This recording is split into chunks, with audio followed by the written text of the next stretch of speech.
When I got to the office on Monday, Dan said, "Do you want to spend a couple days in Florida? Elliot Rogers seems to need some propping up, and that's with all the turmoil in the Dow Jones Index over the past couple months."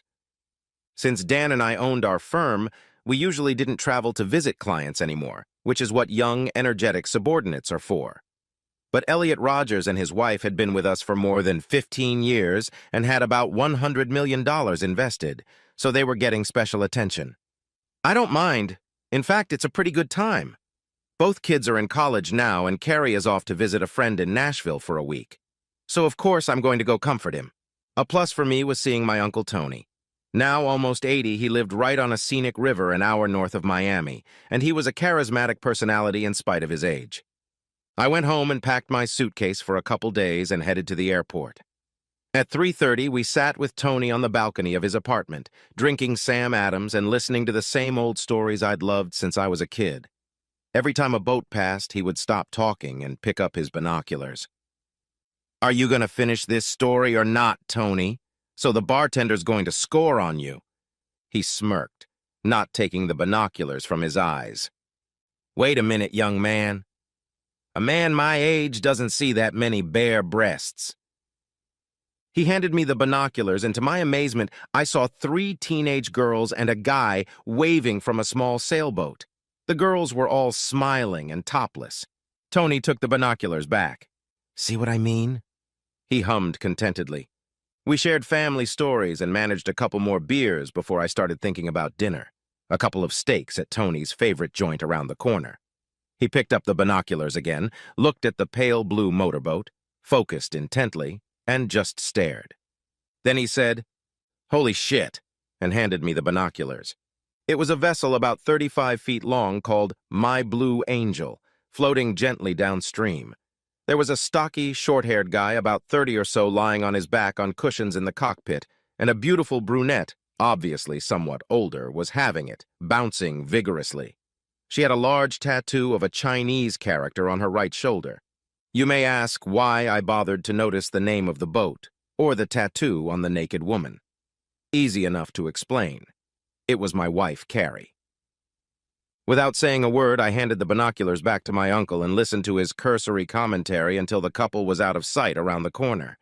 When they disappeared, he put the glasses down and said, "Man, was that a sight to behold? I see that couple on that boat from time to time, Jack, but I'm telling you, that lady was hot. If I was 20 years younger—" "More like 50, I'd say," I replied, smiling at him. I was very upset, but I wasn't going to talk to Tony about it. We went out for steaks, after which I dragged Tony home and he fell asleep. At 9:30, I was in my hotel room. I had a lot to think about. You might think I was wiped out, but I wasn't. Carrie and I had been married for about 12 years. She was a great stepmother to my 2 children.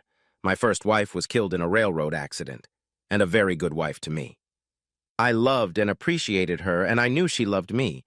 Yet somehow I wasn't so shocked that she wasn't sleeping with me. Carrie had always been impulsive. She couldn't do one thing for too long. She'd had 5 different jobs during our marriage, had several hobbies, from knitting to country dancing to horseback riding, and just never wanted to sit still. Carrie and I had a sex life that I enjoyed. She was certainly as interested in sex as I was. Sometimes we had gentle, even routine sex like older and married people, but other times she had me down to my livers. In fact, I figured one of her favorite positions for hardcore sex was on top of me, just like she was riding that guy on the boat. Carrie had tried several times to get me to fuck her in public. We tried the park bench and the back seat of my car a couple times, but I drew the line too far. I just really didn't want to see my name in the papers. To put it bluntly, I wasn't crushed. I was angry and hurt, but I didn't expect my marriage to necessarily fall apart because of it. I didn't think Carrie meant to humiliate me. She didn't know where Uncle Tony lived, and she certainly had no idea that I would be looking at the river that day. But 2 things were perfectly clear to me. I was going to find out a lot more about what was going on, and I was going to sleep with Stephanie Prince. Heck, I called Marjorie Bales in Nashville, where Carrie was supposedly spending the week. She seemed surprised to hear from me, and a little wary. "Sorry to bother you, Marjorie, but Carrie's cell phone doesn't seem to be working and I can't get through. Would you mind inviting her in for a moment?" Oh, I'm sorry, Jack. She's in the shower. Can I have her call you back? We finished talking on the phone, and I smiled to myself. As I expected, Marjorie had her old friends back. I wondered how many of Carrie's previous trips to Nashville had actually been vacations with one buddy or another. Carrie called me on my cell phone about 45 minutes later. A pretty long shower. And we had a friendly chat. I told her I was on my way to visit a client, but didn't mention where I was. Before we hung up, she said she loved me and missed me and would see me on Saturday. The thing is, I believed her. She loved me. I didn't think it was a matter of trying to one-up or thwart me. I assumed my impulsive wife was just not cut out for monogamy. The morning after my meeting with Elliot Rogers, I spent half an hour with Thomas Giardino, a private investigator. I told him all about the guy with the short haircut in the yacht. My Blue Angel let him hand him a picture of my wife and left him a sizable check. No need to intrude, and I don't need compromising photos. Just gently find out what the deal is. Did she stay with him, or was it a chance encounter? Who is this guy? Where is he from, and what does he do for a living? I want to try to find out how they met and how long they've been doing this. Before I got on the plane back to Charlotte, I called Stephanie Prince. Hi, this is the man of your dreams. Are you free for dinner tonight? Yeah, I'm serious. Carrie's out of town, and I want to take you out for wine and dinner. How do you like the fig tree? Terrific. I'll pick you up at 8 o'clock. And listen, wear something that honors that beautiful body.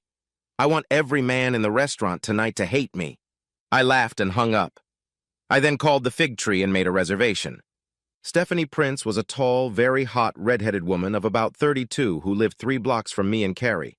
She sold real estate, knew almost everyone in town, dated a lot, and for some unknown reason, I was attracted to her even though I was a pretty average guy of 41. And 3 or 4 years ago, after we met at a few neighborhood parties, she seriously surprised me.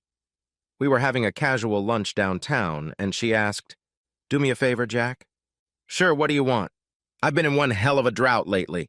Can you take a break this afternoon for a couple hours and blow my mind?" When I finished lifting my jaw off the table, we talked about it.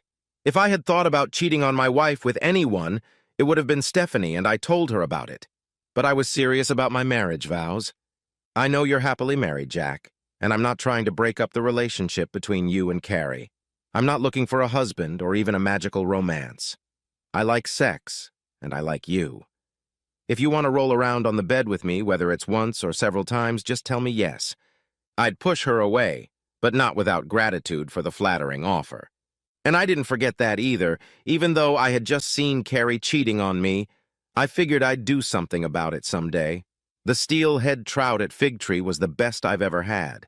But the eating experience wasn't nearly as vivid and memorable as that night in Stephanie Prince's bed. She was energetic, experienced, and tireless. I still don't know why she found me attractive, but she sure as hell liked having fun with me. Dinner was surprisingly serious. We flirted, of course, and Stephanie kept hinting at her plans for me, but we also talked. She's so attractive that it's easy to overlook how considerate and intelligent Stephanie is, but our conversation reminded me of that. It didn't take her long to ask the $64,000 question. In fact, right after we placed our order. "All right, Jack, spill it. I'm glad you called, but what's going on?" I smiled and said, "Can I have a beautiful, elegant dinner with the most beautiful woman I know?" "How about Carrie?" "Yes, she's attractive too, but—" Stephanie, smiling, clapped me on the arm and said, "Very funny. Seriously, what's wrong? You've been keeping your distance ever since I, expressed my interest in you a couple years ago, so why did it happen tonight?" I told her what I saw in Florida and how I feel. "That sucks. I'm sorry, Jack." And I knew that's what she meant. We spent most of dinner talking about marriages, infidelity, and trust. Stephanie had been divorced twice, both times with hot guys who cheated on her before she decided to give up on marriage, so she was very sympathetic. "So what are you going to do about it?" "I'm going to take you home soon, and hopefully you'll invite me over." She smiled at me and gently stroked her foot with mine under the table. After that, I don't know. I think Carrie and I might be able to get over it. I need to know how serious this affair of hers is, and I have a guy who is looking into it. But you know what? I think it's time to stop talking about Carrie. I asked for the check. 5 minutes later, we were holding hands and walking to the car. 20 minutes later, we were lying on her couch, and a little later, we were naked in Stephanie's bedroom. Over the next few days, the smile on my face after my wonderful night with Stephanie would come and go, alternating with gloomy thoughts about Carrie and our future. The people at work must have noticed something, because on Thursday, Dan walked into my office, closed the door behind him, and asked, "What's wrong?" I sighed and told him the story. "What are you planning to do?" "Ask me next week," I said. "It depends on what the detective finds and what Carrie has to say. She'll be back Saturday night, so we'll see." I spent Thursday night with Stephanie, and it was just as hot as the first time. I brought Chinese food, and we ate it in bed as we entertained ourselves. "You know what?" I told her around midnight when we were sleepily watching Letterman. "I'm having a really good time with you." "And this is a surprise to you? Asshole," she said, laughing. "No, that's not what I meant," I kissed her. "Sex with you was amazing, Stephanie. I'm serious. You're amazing." But this, I think you turned me on so much that it took me a while to notice how much I enjoy it when we're not doing it. Just talking to you, laughing, watching you drip Kung Pao chicken on those amazing breasts. I can't believe no one grabbed you. Honestly, you deserve more than me. She turned off the TV and pulled me to her for a kiss. "You're sweet, Jack, and I had a great time too. But don't pitch yourself too low. You're a winning lottery ticket. And if Carrie doesn't pull her head out of her ass, women will be lining up to help you feel better." "Including you?" I asked. She looked away. "I'm not sure. I'd largely agree that I wasn't the kind of person who was used to being sedentary. But let's just say, I don't know, and leave it at that." We let it go, realizing that things had gotten serious. Pressed against each other, we kissed some more and fell asleep. And in the morning, Stephanie was light and funny as we showered together, joked at breakfast, and drifted apart. Thomas Giardino, a private principal from Florida, emailed me Friday afternoon. "Here are our preliminary results. Please read and study the attachments and then call my office. I will be in before 6 p.m. I read the report, looked at a half-dozen photos, then called Giardino and talked to him for about 20 minutes. The owner of the Blue Angel was a 34-year-old guy named Roger Dion. He was vice president of sales for a medical supply company and, according to his neighbors, something of a male dog. He almost always had a woman at his house, splashing in the pool, sunbathing on the patio, or even moaning and screaming in his bedroom. And the women never stayed that long. Dion was obviously more interested in the girl variety. The PI photos included several shots of Carrie and Dion lying by the pool together, getting out of a BMW in the driveway, and in one they were together at a table in the back of the house. There was no sex in them, although it was obvious she stayed with him. Several people in Dion's neighborhood recognized Carrie from the photo I provided, but no one could recall seeing her before the current week. So, what can I conclude? First, Dion was probably a casual sex buddy for Carrie, or at least a recent acquisition of hers. They probably met through work, as Carrie was in procurement for a hospital in Charlotte, and she dealt with medical supply companies and their executives all the time. It was hard to say if she might be planning to see him again after this week, but he didn't seem to be a second husband to her. Since Carrie had gone to visit her friend Marjorie about once a year for the past few years, it was likely that old Roger was just my wife's latest affair, not her only one. She was obviously very careful about her outings, as I would have had no idea what she was up to were it not for coincidence, and Uncle Tony's binoculars. I was left with a few questions, but not many. In fact, only the biggest one is, what was I going to do with it? "Baby, I missed you." Carrie kissed me carelessly and hugged me tightly. I kissed her back, then picked up her suitcase and we headed to the airport parking lot, and she grabbed my hand tightly. "I hope you have a bottle of champagne for us." Since Carrie and I traveled occasionally for work, or in her case, to visit her friend Marjorie in Nashville, we had gotten into the habit of celebrating our reunions together with champagne in bed, followed by sex. Tonight was no exception. She took a quick shower while I unloaded her bags and got the champagne, and we spent the next couple hours playing in bed.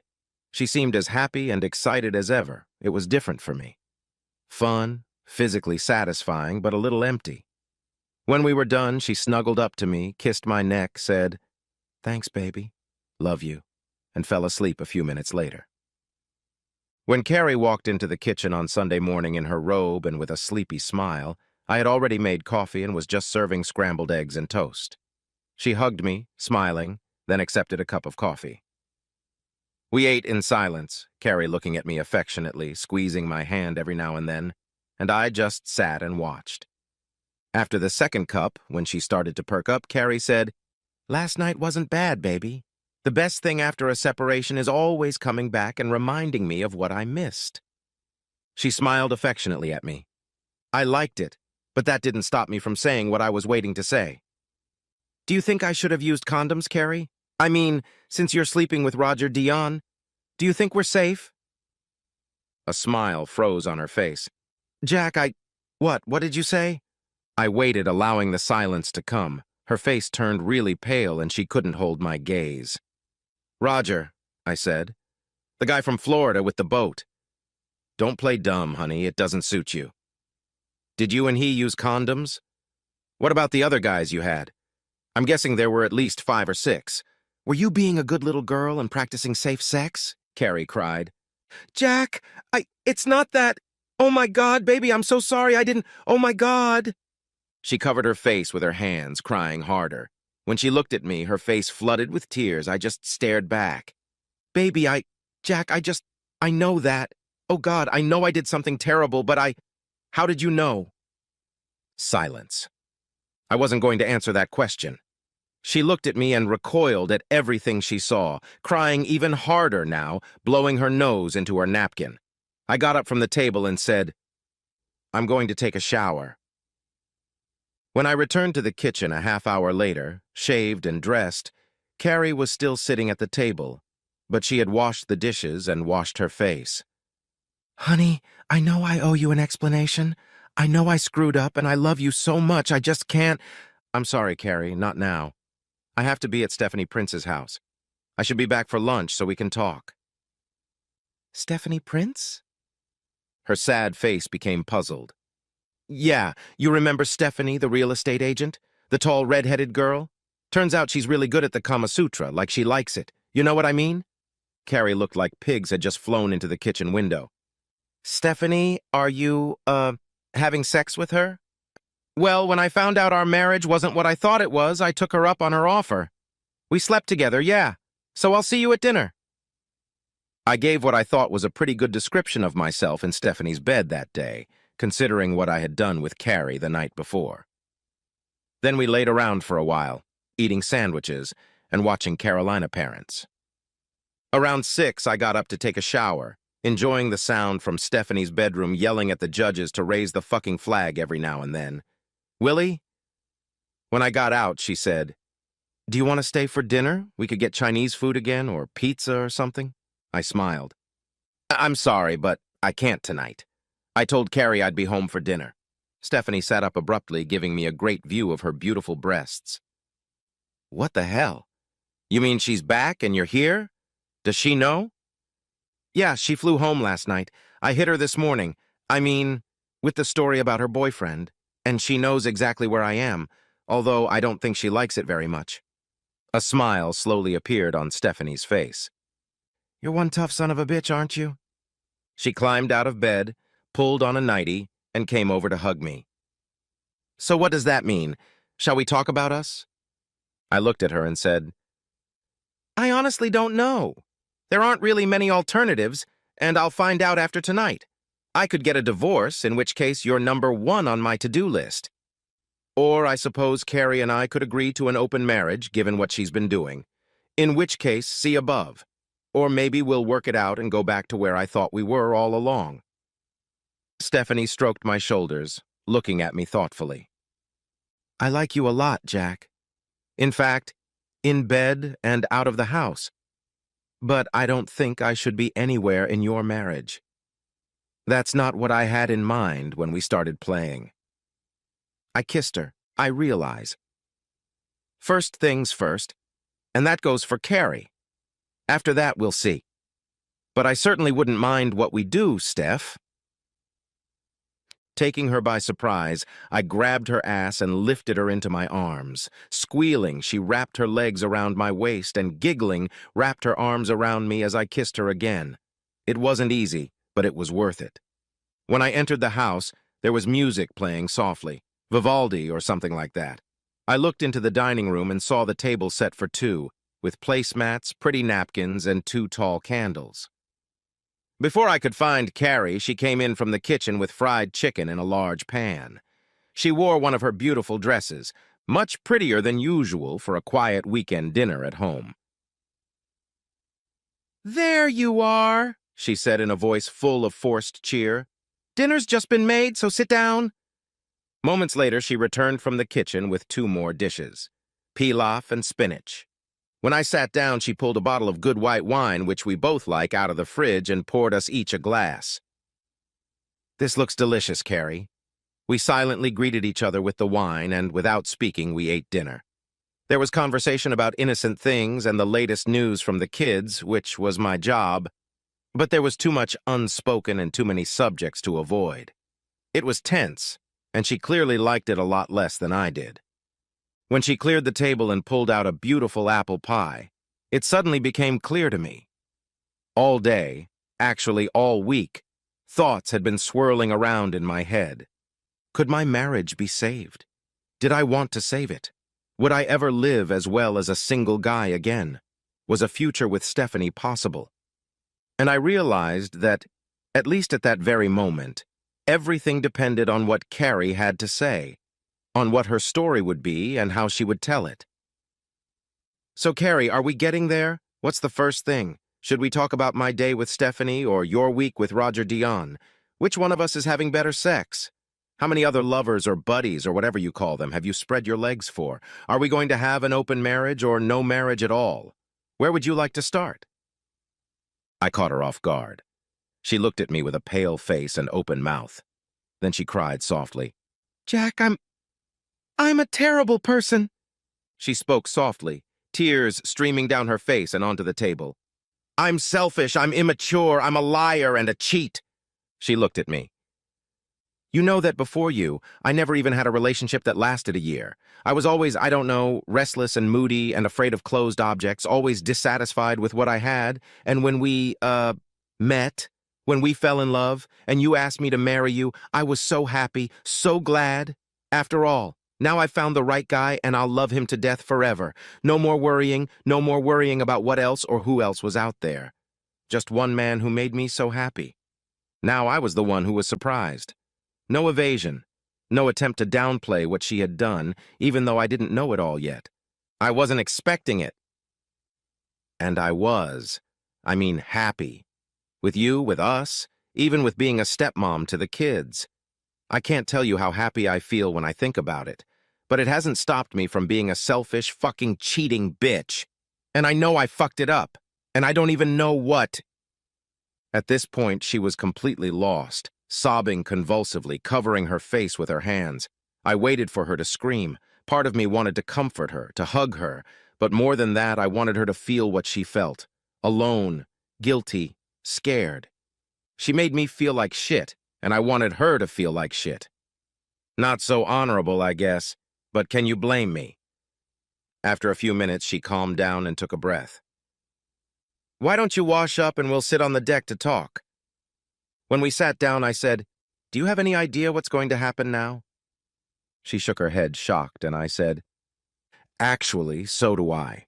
But we'll start by you telling me about it. No gruesome details, just who, how much, where, and when. And God damn it, Carrie, if you lie to me even once, even about something small, I'm going to throw your fucking ass out of this house." Okay, no lies. There were 3 of them. A one-night stand 5 years ago when she'd been visiting Margie and they'd gone dancing at a Nashville club. They both picked up guys and took them to Margie's house for the night. Then, for 3 years, nothing. Carrie was shocked at herself, terrified of what she had done. But the fear apparently didn't last long. She did it again, got picked up at a bar while visiting Margie, and spent the night in this guy's hotel room. He was a married businessman from Los Angeles. After that, according to Carrie, She stopped being so afraid. She felt bad and swore to herself she would never do it again, but she wasn't that scared. The third guy was Roger Dion. It was just as I'd imagined.